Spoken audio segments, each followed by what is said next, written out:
The plants that produce fruit and vegetables are rooted in soil, but what exactly is soil? Soil is a living substance containing different elements whose interaction determines the health of the plants it supports.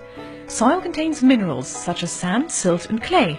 The proportion of minerals in the soil determines its texture. It is the organic matter called humus that determines the soil's fertility. The humus is constantly being regenerated by the living organisms it contains. Soil is a rich reservoir of microorganisms.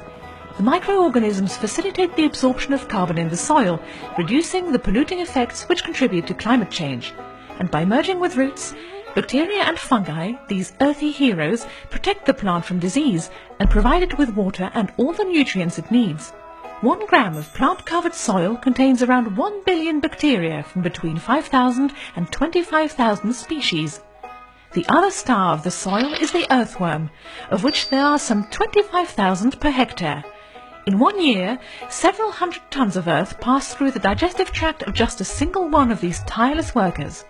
Worms also create tunnels, which help plants access nutrients and speed up absorption of air and water, which also prevents soil erosion. Soil health has a direct impact on human health, but soil is in danger. The use of pesticides and chemical fertilizers is sterilizing soil and killing living organisms. Deprived of organic nutrients, plants are becoming dependent on chemicals. Their natural defenses are weakened and they need ever greater amounts of artificial inputs just to survive. Farmers, who have until relatively recently benefited from the free and natural service provided by soil, are in turn at the mercy of chemical inputs. A vicious circle develops whereby ever greater sums of money are required to buy more and more products. Plants that are deprived of natural nutrients produce fruit and vegetables of inferior quality, which are low in vitamins and essential nutrients. They also contain potentially harmful pesticide residue. Urgent action is needed, and there is a solution. The solution is agroecology. Agroecology respects the soil's natural life cycle. It can also re-inject new life in infertile soils by counteracting the harmful effects of chemicals.